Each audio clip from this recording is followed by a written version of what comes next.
নমস্কাৰ, মই জনক শৰ্মাই মোৰ ইউটিউব চেনেল জ্ঞান আৰোহীলৈ সকলোকে স্বাগতম জনাইছোঁ। জ্ঞান একচুৱেলি এইটো হৈছে এটা এডুকেশ্যনেল এপ। এডুকেশ্যন ৰিলেটেড যিমানবোৰ পোষ্ট হয় মই এই ইউটিউব চেনেলত দিম বুলি আশা কৰিছোঁ। আৰু একচুৱেলি এতিয়া লকডাউন চলি থকাৰ কাৰণে বিশেষকৈ মই এইটো চেনেলত ক্লাছ 10ৰ ষ্টুডেণ্টৰ উপযোগী হোৱাকৈ কিছুমান ইম্পৰ্টেণ্ট এডুকেশ্যনেল এডভাইচ হওক বা কিছুমান ছাবজেক্টৰ টপিক ৱাইজ মানে কিছুমান কথা মই শ্বেয়াৰ কৰিম। আৰু মই ভাবিছোঁ যে মোৰ এই সৰু প্ৰয়াসে ছাত্ৰ ছাত্ৰীসকলৰ যথেষ্ট উপযোগী হ'ব। গতিকে মই সদৌ অসমৰ ৰাইজসকললৈ এটা ৰিকুৱেষ্ট কৰিব খুজিছোঁ যে কাইণ্ডলি মোৰ এই চেনেলটোক আপোনালোকে এপ্ৰিচিয়েট কৰিব, লাইক কৰিব, শ্বেয়াৰ কৰিব আৰু ছাবস্ক্ৰাইব কৰিব। আৰু লগতে ছাবস্ক্ৰাইবৰ ওচৰত থকা যিটো বেল আইকন আছে সেই বেল আইকনটো প্ৰেছ কৰি দিব।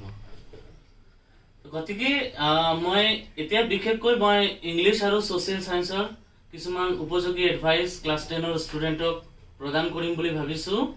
যিহেতু মই এতিয়া মোৰ চেনেলটো নতুন হয়, গতিকে মই মোৰ স্কোপ যিটো আছে এইটো বৰ্তমান মই লিমিটেড ৰাখিছোঁ।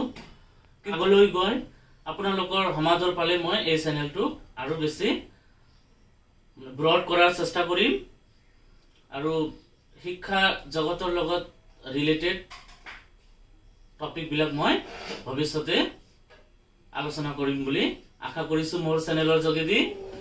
এতিয়া আমি আজি অলৰেডি আমি লেট, এইটো 1 জুলাই চলি আছে, আমি অলপ লেট হৈছোঁ। গতিকে এতিয়া আমি এটা ইংৰাজীত এটা হিন্দীত এটা কথা আছে যে দেৰ আয়ে পৰ দুৰুস্ত আয়ে। গতিকে আমাৰ লেট হ'ল যদিও হ'ল, এতিয়া জুলাই 1 হয়, কিন্তু আজিৰ পৰা আমি একদম লাগি যাম। আৰু মই আশা কৰিছোঁ যে মই ইংলিছ আৰু ছ'চিয়েলৰ complete lesson, explanation, question answer আৰু যিমানবোৰ ৰিলেটেড যিমানবোৰ কথা আছে এই গোটেইখিনি মই মানে সলিউশ্যন দিয়াৰ চেষ্টা কৰিম। আৰু মই আশা কৰিছোঁ যে মোৰ নৱেম্বৰ লাষ্টলৈকে আমি আমাৰ গোটেই কোৰ্চটো আমি কমপ্লিট কৰিব পাৰিম। গতিকে কাইণ্ডলি আপোনালোকে মোৰ চেনেলটোক ছাপোৰ্ট কৰিব। এতিয়া মই ষ্টুডেণ্টৰ হৈ ডাইৰেক্ট মই এতিয়া কমিউনিকেশ্যন কৰিম। গতিকে মই ষ্টুডেণ্টক মই তোমালোক বুলিয়ে এড্ৰেছ কৰিম, আপোনালোকে বেয়া নাপাব। গতিকে আজি আমি ইংলিছৰ যিটো ফাৰ্ষ্ট চেপ্টাৰ আছে এ লেটাৰ টু গড, আৰু এইটো ৰাইটাৰ হৈছে GL ফ্ৰেন্স লিখা এ লেটাৰ টু গড। এই শৰ্ট ষ্টৰিটো আমি আজি ডিছকাছ কৰিম। এইটো বৰ ধুনীয়া এটা চুটি গল্প হয়, আৰু সেই চুটি গল্পৰ মুখ্য ভূমিকাত আছে আমাৰ লেঞ্চো নামৰ এজন খেতিয়ক। লেঞ্চো বৰ পৰিশ্ৰমী এজন খেতিয়ক আছিল। তেওঁৰ ঘৰ আছিল পৰ্বতৰ দাঁতিত, আৰু তেওঁৰ ঘৰৰ পৰা খেতি পথাৰবিলাক বৰ ভালকৈ দেখা পাইছিল। আৰু লেঞ্চো ইমান পৰিশ্ৰমী আছিল যে তেওঁ ইমান পৰিশ্ৰম কৰিছিল নিজৰ পথাৰত যে তেওঁ নিজৰ পথাৰটোক বৰ ভালকৈ চিনি পাইছিল। আৰু তেওঁ বুজি পাইছিল যে এই পথাৰত এতিয়া অকল একটা বস্তুৰ দৰকাৰ আছে, আৰু সেই বস্তুটো হৈছে বৰষুণ। আৰু যদি বৰষুণ পৰে তেতিয়াহ'লে তেওঁৰ জীৱনত যথেষ্ট পইচা আহিব। গতিকে লেঞ্চই যেনেকৈ আশা কৰিছিল সেইমতে তেওঁ দেখা পালে যে উত্তৰ পূব আকাশৰ পৰা কলা ডাৱৰে একদম হানি ধৰিছে। আৰু সেইখিনি সময়তে তেওঁৰ ঘৈণীয়েকে লেঞ্চক ভাত খাবলৈ মাতিছিল। ডাঙৰ ডাঙৰ ল'ৰা ছোৱালীবিলাকে পথাৰত কাম কৰি আছিল, আৰু সৰু সৰু ল'ৰা ছোৱালীবিলাকে বাহিৰত খেলি আছিল সেইখিনি টাইমত। আৰু লেঞ্চই যেতিয়া খাব বহিছিল সেইখিনি সময়তে বৰষুণ পৰা আৰম্ভ হৈছিল। আৰু বৰষুণ পৰা আৰম্ভ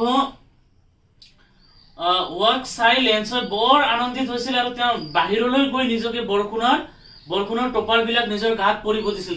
তাৰমানে তেওঁ বৰষুণৰ প্ৰতিটো টোপালক তেওঁ নিজৰ শৰীৰত অনুভৱ কৰিব খুজিছিল। তেওঁ বৰ আনন্দিত হৈছিল, আৰু তেওঁ উত্তেজিত হৈ কৈছিল যে এই বৰষুণৰ টোপালবিলাক হৈছে নতুন মুদ্ৰা। এই বৰষুণৰ টোপালবিলাকে তেওঁৰ জীৱনলৈ পইচা কঢ়িয়াই আনিব। কিন্তু খন্তেক সময়ৰ ভিতৰতে লেঞ্চৰ এই সপোন একেবাৰে ভাঙি গৈছিল, কাৰণ এই বৰষুণ জাকে অলপ সময়ৰ ভিতৰতে শিলা বৰষুণৰ ৰূপ লৈছিল। আৰু শিলা বৰষুণ যিটো আছে হেইলষ্টোনৰ ৰূপ লৈছিল, আৰু গোটেই তেওঁৰ পথাৰটোক একেবাৰে ধ্বংস কৰি পেলাইছিল। আৰু যিটো মানে শস্যত যিটো ফুল লাগিছিল সৰু সৰু, এই ফুলবিলাক সব ভৰি গৈছিল, আৰু নিমিষতে তেওঁৰ গোটেই পথাৰটো বৰফেৰে ভৰি পৰিছিল।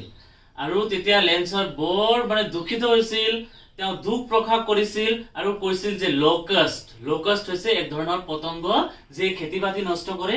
সেই লোকাষ্টে হয়তো অলপ কিবা এৰি গলে হয়, কিন্তু এই ধুমুহা বতাহে বা এই হিলা বৰষুণে তেওঁৰ গোটেই খেতি পথাৰ ধ্বংস কৰি পেলালে। তেওঁ বৰ দুখিত হৈছিল আৰু তেওঁ গোটেই ৰাতি টোপনি যাব পৰা নাছিল আৰু তেওঁৰ ঘৈণীয়েকক কৈছিল যে এই বছৰ আমি ভোকতে মৰিব লাগিব, কাৰণ আমাৰ গোটেই খেতি পথাৰ এই হিলা বৰষুণে ধ্বংস কৰি দিছে। তো এইখিনিতে আমাৰ প্ৰথম পাৰ্ট কমপ্লিট হল।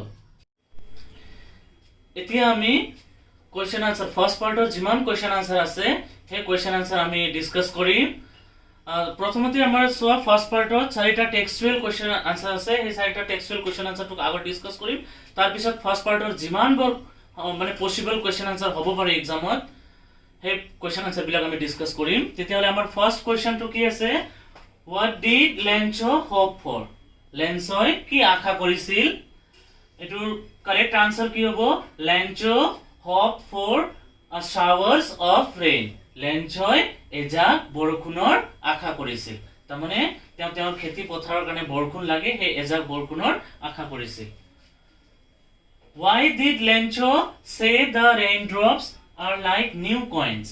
লেঞ্চই বৰষুণৰ টোপাল বিলাকক নতুন মুদ্ৰা বুলি কিয় অভিহিত কৰিছিল বা কিয় কৈছিল? এটোৰ কাৰেক্ট আনসাৰ কি হ'ব?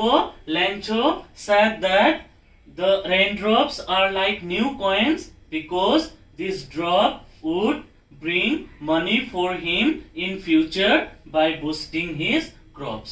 লেঞ্চই বৰষুণৰ টোপাল বিলাকক নতুন মুদ্ৰা বুলি অভিহিত কৰিছিল, কাৰণ সেই বৰষুণৰ টোপাল বিলাকে ভৱিষ্যতলৈ তেওঁৰ জীৱনলৈ পইচা কঢ়িয়াই আনিব। কাৰণ বৰষুণ পৰিলে তেওঁৰ খেতি পথাৰ ভাল হ'ব আৰু তেওঁৰ খেতি পথাৰ ভাল হলে তেওঁ এটো বিক্ৰী কৰি পইচা পাব। সেইকাৰণে লেঞ্চই কৈছিল যে the raindrops are like new coins. বৰষুণৰ টোপাল বিলাক হৈছে নতুন মুদ্ৰা। এতিয়া আমাৰ কোৱেশ্চন নম্বৰ 3। কোৱেশ্চন নম্বৰ 3 কি লিখা আছে? প্ৰশ্ন, how did the rain change? বৰষুণে কি ৰূপ লৈছিল বা কেনেকৈ পৰিৱৰ্তন হৈছিল? What happened to Lencho's fields? লেঞ্চৰ খেতি পথাৰৰ কি হৈছিল? মানে বৰষুণে কিহৰ ৰূপ লৈছিল আৰু বৰষুণে সেই ৰূপ লোৱাৰ পিছত লেঞ্চৰ খেতি পথাৰৰ কি হৈছিল? The rain changed into hailstones. বৰষুণে হিলা বৰষুণৰ ৰূপ লৈছিল। Lencho's fields were completely destroyed by the hailstones. লেঞ্চৰ গোটেই খেতি পথাৰ হিলা বৰষুণে একেবাৰে ধ্বংস কৰি দিছিল। All the flowers were gone from the plants. আৰু যিমান এই শস্যত যিমান ফুল লাগিছিল সেই ফুলবিলাক গোটেই ফুল গুচি গৈছিল বা পৰি গৈছিল বৰষুণৰ কাৰণে। তো আমি সদায় একটা কথা মনত ৰাখিব লাগিব, এটা কথা যে এনেকুৱা যদি দুটা কোৱেশ্চন থাকে তেতিয়াহলে আমি ফাৰ্স্ট কোৱেশ্চনটো লিখাৰ পিছত আমি সদায় প্যাৰাগ্ৰাফ চেঞ্জ কৰিব লাগে। এই বস্তুটো তোমাতে মনত ৰাখিবা যে একেলগে লিখি দিলো তেনেকুৱা নহয়। একচুয়ালি একদম ৰাইট প্ৰেজেন্টেশনটো হৈছে যদি দুটা পাৰ্ট থাকে কোৱেশ্চনৰ তেতিয়াহলে এটা আমি লিখাৰ পিছত এটো যিমানে সৰু নহওক কিয় আমি এটো পাৰ্ট চেঞ্জ কৰিম। এটো ফাৰ্স্ট পাৰ্ট হল, এটো সেকেন্ড পাৰ্ট। এতিয়া আমাৰ next question number 4। What were Lencho's feelings when the hail stopped? যেতিয়া মানে এই ধুমুহা বতাহ বা হিলা বৰষুণ যেতিয়া মানে বন্ধ হৈছিল তেতিয়া লেঞ্চৰ মনৰ অৱস্থা কেনেকুৱা আছিল? Lencho was very upset and sad when the hail stopped. Lencho বৰ দুখিত হৈ গৈছিল, তেওঁ বৰ মানে আপসেট হৈ গৈছিল যেতিয়া মানে এই ধুমুহা বতাহ বন্ধ হৈছিল। He was worried for his family as they would go hungry that year. আৰু তেওঁৰ পৰিবাৰক লৈ তেওঁ বৰ ভয় খাইছিল, কাৰণ এই বছৰ ইহঁতে নোখোৱাকৈ মানে দিন কটাব লাগিব, ভোকতে দিন কটাব লাগিব। এইকাৰণে তেওঁ বৰ মানে চিন্তিত হৈছিল, ভয় খাইছিল। কোৱেশ্চন নম্বৰ 5 এটো আমাৰ এডিশনাল পাৰ্ট 1 ৰ অকল 4টা কোৱেশ্চন আছে, কিন্তু বহু আমাৰ এক্সামত দেখা যায় যে সেই টেক্সচুৱেল কোৱেশ্চনৰ পৰা কোৱেশ্চনে নাহে। তেতিয়া কি হয়, ল'ৰা ছোৱালী বিলাক বেছি নাৰ্ভাস হৈ যায়, ছাত্ৰ ছাত্ৰী বিলাক একদম মানে নাৰ্ভাস হৈ যায় বা লিখিব নোৱাৰে।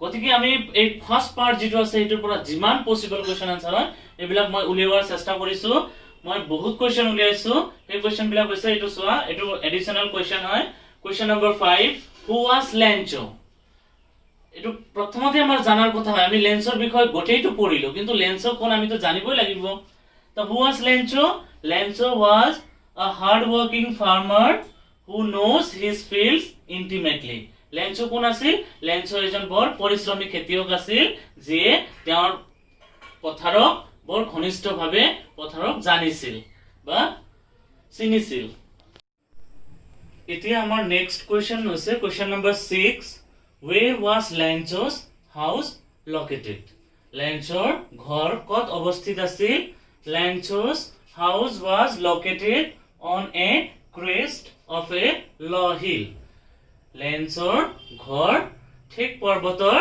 দাঁতিত অৱস্থিত আছিল Question number 7 what did Lencho do throughout the morning মানে গোটেই ৰাতিপুৱা ধৰি লেঞ্চোই কি কৰিছিল Throughout the morning Lencho did nothing else but see the sky towards northeast গোটেই ৰাতিপুৱা ধৰি লেঞ্চোই একোই কৰা নাছিল অকল তেওঁ কি কৰি আছিল তেওঁ উত্তৰ পূবৰ আকাশৰ পিনে চাই আছিল উত্তৰ পূব আকাশৰ পিনে চাই আছিল Question number 8 what was the woman doing sorry ইয়াত ভুল হল ইয়াত w e n নহয় এটো a হ'ব এটো e হলে বহুবচন হৈ যাব গতিকে এটো a হ'ব what was the woman doing ইয়াত এজন তিৰোতাৰ কথা আমি কৈছো what was the woman doing the woman was preparing supper for the family তিৰোতা জনী মানে লেঞ্চৰ ওয়াইফে কি কৰি আছিল হে তিৰোতা জনীয়ে পৰিবাৰৰ কাৰণে মানে আহাৰ যোগান ধৰি আছিল তা সো মই মানে যিমান পাৰো ইজিলি আনসাৰ বিলাক দিয়াৰ চেষ্টা কৰিছো আৰু যিমান পসিবল আনসাৰ হয় এই আনসাৰ বিলাক মই দিয়াৰ চেষ্টা কৰিছো তে আমাৰ next question number 9 what were the children doing লৰা ছোৱালী বিলাকে কি কৰি আছিল the older boys were working in the field while the smaller ones were playing near the house ডাঙৰ লৰা বিলাকে খেতি পথাৰত কাম কৰি আছিল আৰু সৰু সৰু লৰা ছোৱালী বিলাকে ঘৰৰ ওচৰতে খেলি আছিল Question number 10 why did Lencho go out in the rain লেঞ্চোই কিয় বৰষুণত বাহিৰত ওলাই গৈছিল সাধাৰণতে আমি ভিতৰত ভিজাৰ ভয়ত ভিতৰত আহো ভিতৰত সোমাই যাও বৰষুণ পৰিলে ঘৰৰ ভিতৰত লেঞ্চোই কিন্তু ঘৰৰ পৰা বাহিৰত ওলাই গৈছিল কিয় Lencho went out in the rain to have the pleasure of feeling the rain on his body লেঞ্চোই মানে নিজৰ গাত বৰষুণৰ অনুভৱ লবলৈ বৰষুণৰ টোপাল পৰা যেটো আনন্দ এই আনন্দটো লবলৈ বা উপভোগ কৰিবলৈ তেওঁ ঘৰৰ বাহিৰলৈ ওলাই গৈছিল এতিয়া আমাৰ question number 11 how did Lencho describe the rain লেঞ্চোই বৰষুণৰ কেনেকুৱা বৰ্ণনা দিছিল Answer Lencho exclaimed with joy that those were not the raindrops falling from the sky লেঞ্চোই একদম মানে আনন্দত আত্মহাৰা হৈ মানে কৈছিল যে হেবিলাক বৰষুণৰ টোপাল নহয় হেবিলাক আকাশৰ পৰা পৰা বৰষুণৰ টোপাল নহয় they were new coins হেবিলাক হৈছে নতুন মুদ্ৰা the big drops were 10 cents and the smaller were 5 তাৰ মানে লেঞ্চোই বৰষুণৰ টোপালক নতুন মুদ্ৰা বুলি কৈছিল ডাঙৰ টোপাল বিলাক হৈছে 10 সেন্ট আৰু সৰু টোপাল বিলাক হৈছে 5 Saint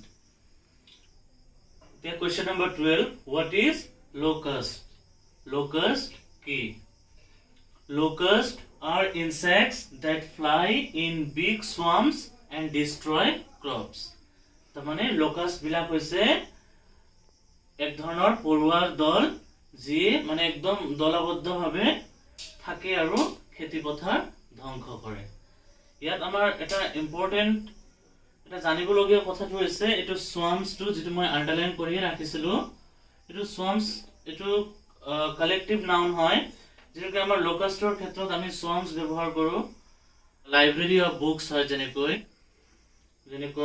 troop of monkeys gang of buffaloes তাৰমানে লকাষ্টৰ যেটো মানে গ্ৰুপ এটোক আমি swarms বুলি কওঁ আমাৰ এতিয়া কোৱেশ্চন আনসাৰ শেষ হৈ গল আমাৰ টেক্সচুৱেল কোৱেশ্চন অকল 4টা আছিল কিন্তু আমি সব 12টা কোৱেশ্চন আনসাৰ আমি কৰিব পাৰিলো সলভ কৰিব পাৰিলো এতিয়া মোৰ নেক্সট ভিডিঅত মই পাৰ্ট 2 ৰ এক্সপ্লেনেশন আৰু লগতে কোৱেশ্চন আনসাৰ ডিসকাশন পাৰ্ট 2 ৰ ভিডিঅ দিম আৰু সেই ভিডিঅটো পাবৰ কাৰণে কাইন্ডলি মোৰ চেনেলটোক লাইক শেয়াৰ আৰু সাবস্ক্ৰাইব কৰিব আৰু সাবস্ক্ৰাইবৰ ওচৰত থকা বেল আইকনটো প্ৰেছ কৰি দিব থ্যাংক ইউ সো মাচ